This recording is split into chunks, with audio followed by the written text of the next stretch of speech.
Os Vedantistas dizem que Maya é o poder, Shakti, da ilusão, baseado em Shiva. Maya não tem existência independente. Tendo exibido a ilusão do mundo como real, ela continua a brincar com a ignorância das vítimas. Quando a realidade de que ela não existe é descoberta, ela desaparece. Por outro lado, os seguidores da escola do conhecimento direto de si mesmo dizem que Shakti, ou poder, existe simultaneamente com Shiva. Um não existe sem o outro. Shiva não é manifestado, enquanto Shakti é manifestado por causa de sua vontade independente. Sua manifestação é a exibição do cosmos na consciência pura, como imagem em um espelho. Assim como as imagens não podem existir na ausência de um espelho, o mundo também não pode ter uma existência independente. Então, essa manifestação se torna eventualmente um atributo do absoluto.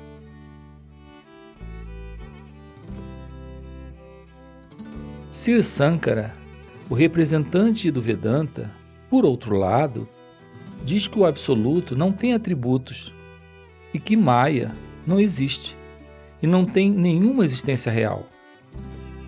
Qual é a diferença entre as duas escolas?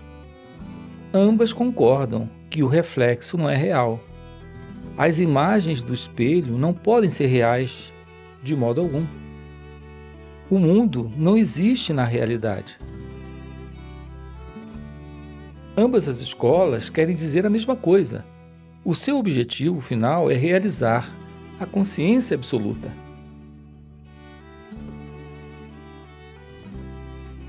A escola do conhecimento direto de si mesmo também fala indiretamente da irrealidade do cosmos, enquanto o Vedanta fala diretamente. Se o mundo for tomado como uma consciência, ele é sempre real. O Vedanta diz que não há diversidade, ou seja, que é tudo a mesma realidade. Ambos os ensinamentos são concordantes em todos os sentidos, mas se expressam de maneira diferente. Qual é a relação entre karma e Deus? O karma tem o seu resultado. Eles são como causa e efeito. A inter-relação de uma causa e seu efeito deve-se a Shakti, a quem chamamos Deus. Deus é o dispensador de resultados.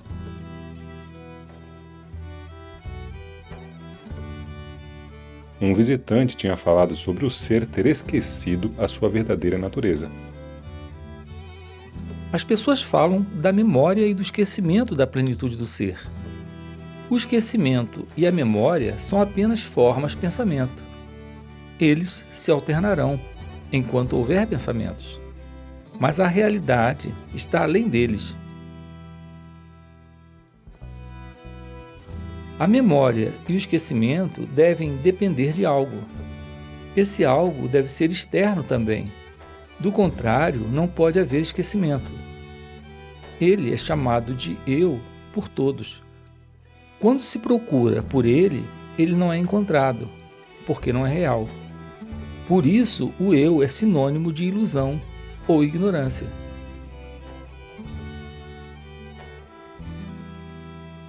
Saber que nunca houve ignorância é o objetivo de todos os ensinamentos espirituais.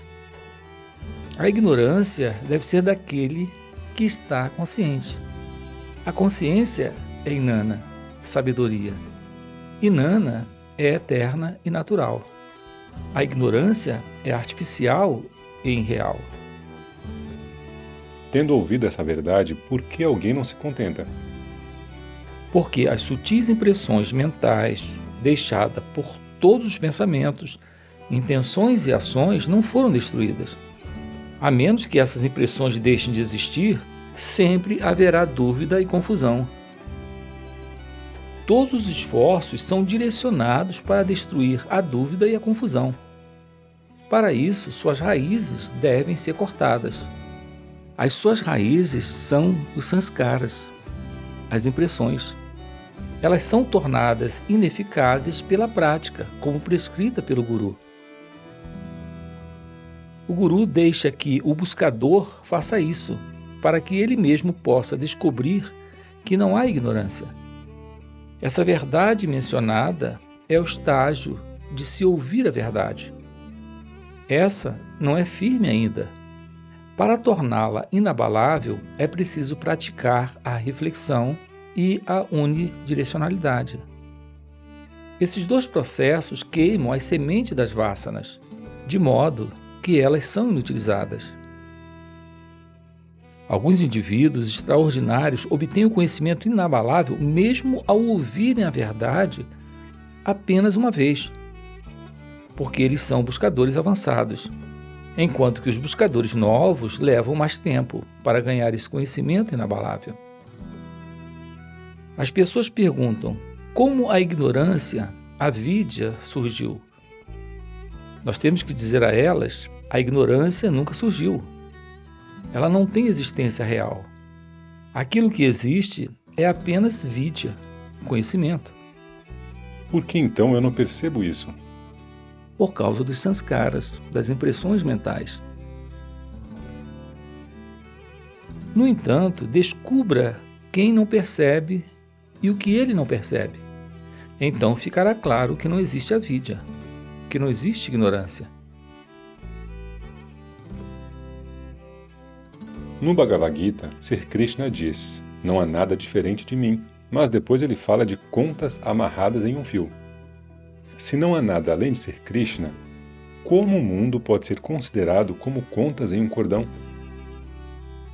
Isso significa que o cordão e as contas de pedras preciosas não estão separados de mim.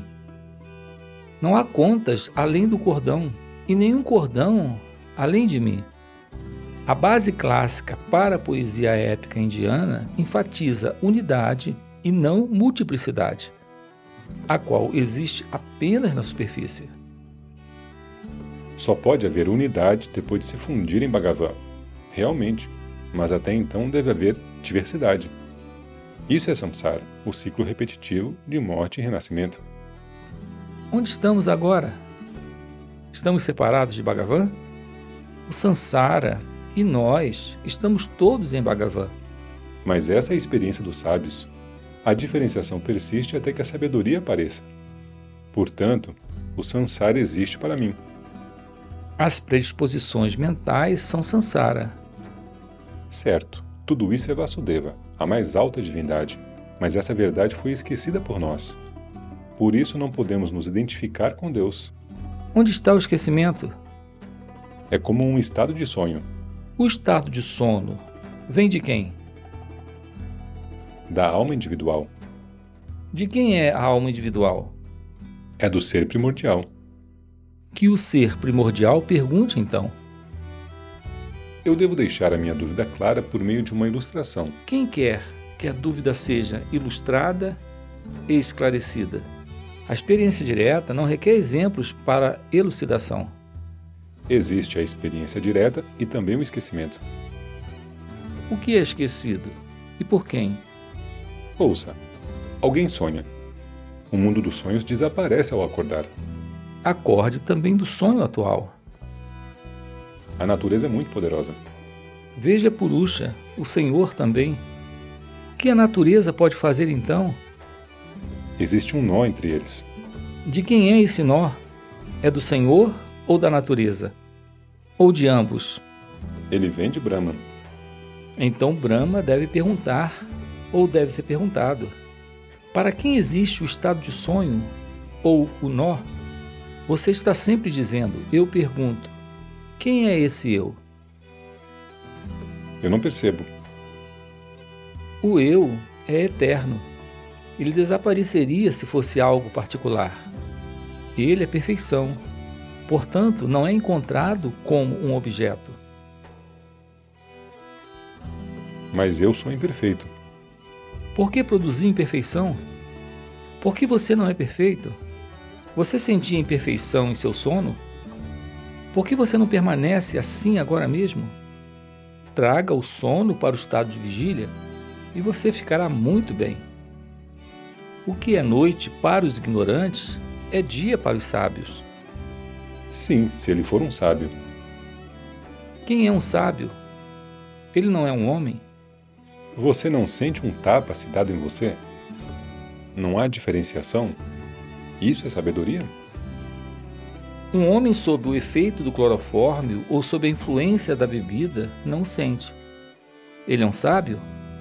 A sabedoria é inconsistente com a sensação causada pelo tapa? Existe observador, observado e observação. Eles não são características de sabedoria. No sono, em transe, na ausência de mentalidade, não há diferenciação.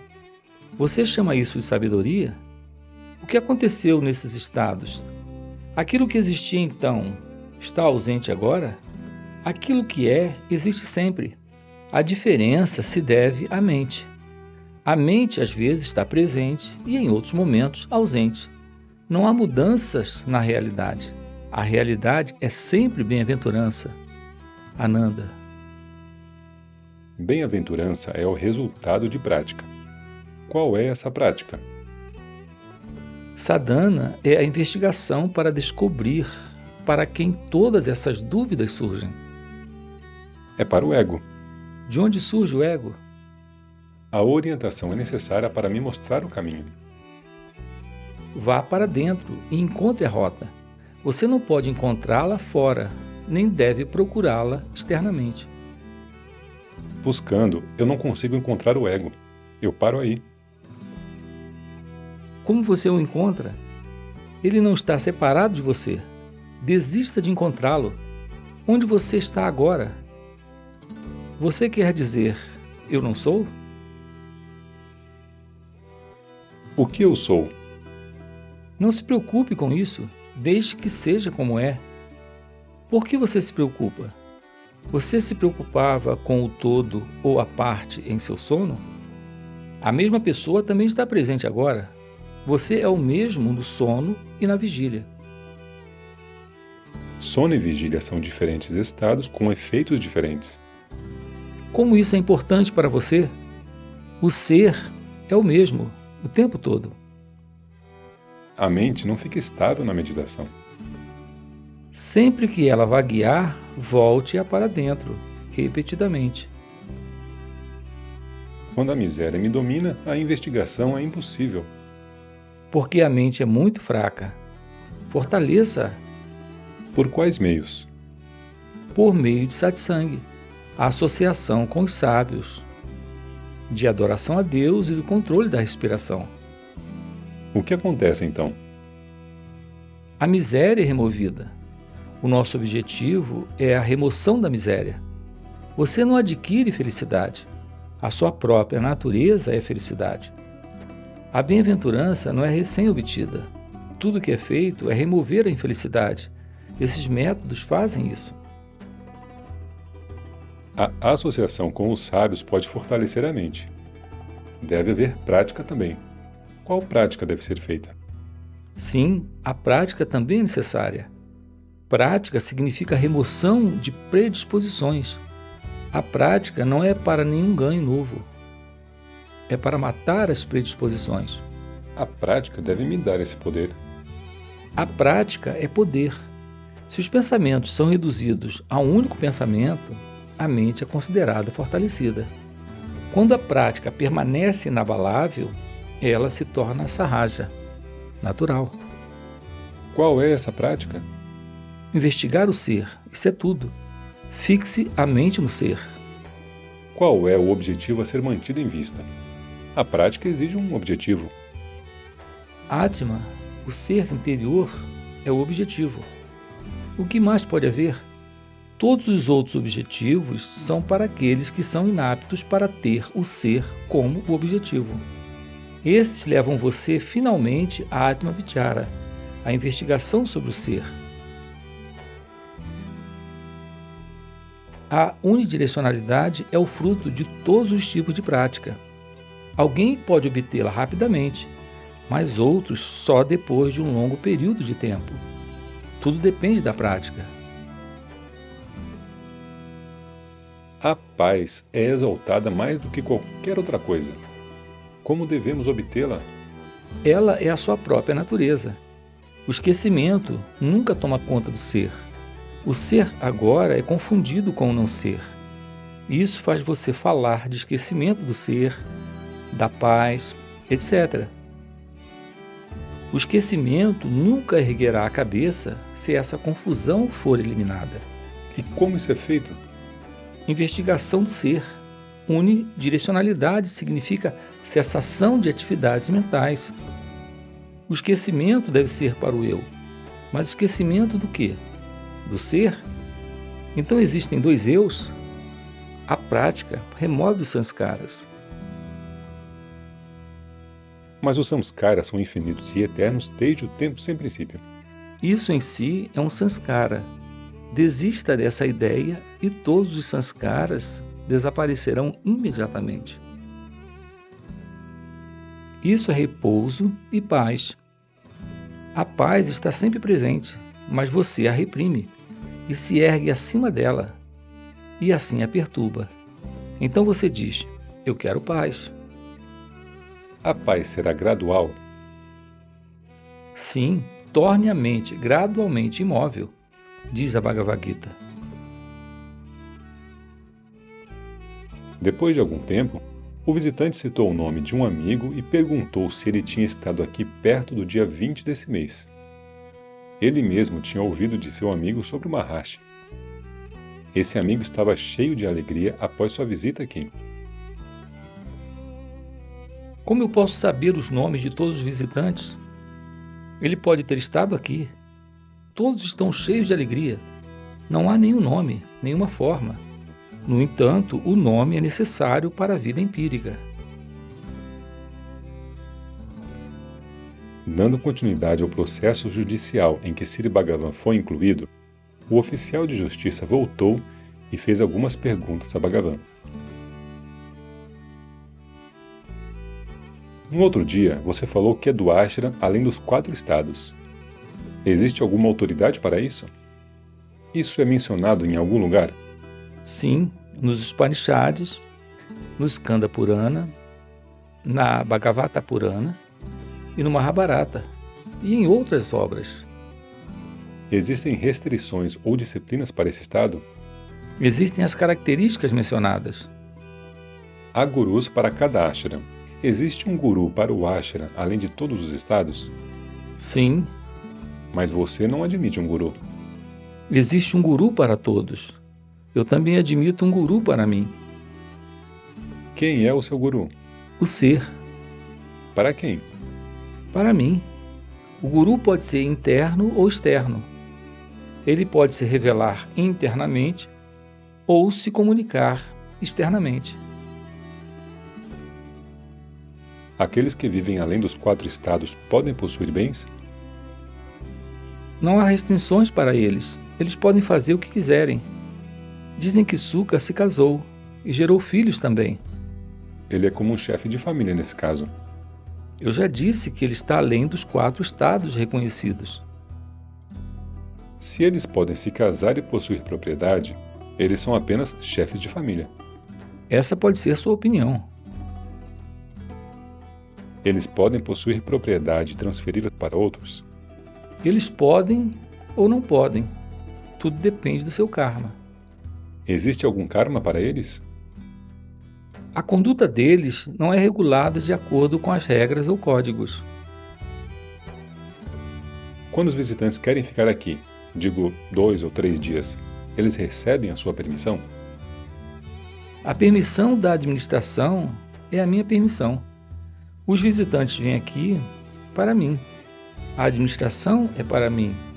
Onde quer que haja um acordo mútuo, eu não interfiro.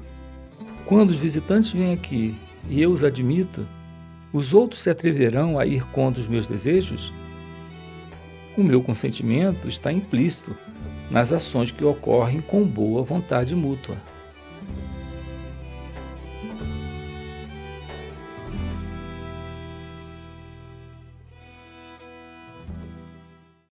Dizem que, quando se atinge a iluminação, o corpo pode desaparecer instantaneamente.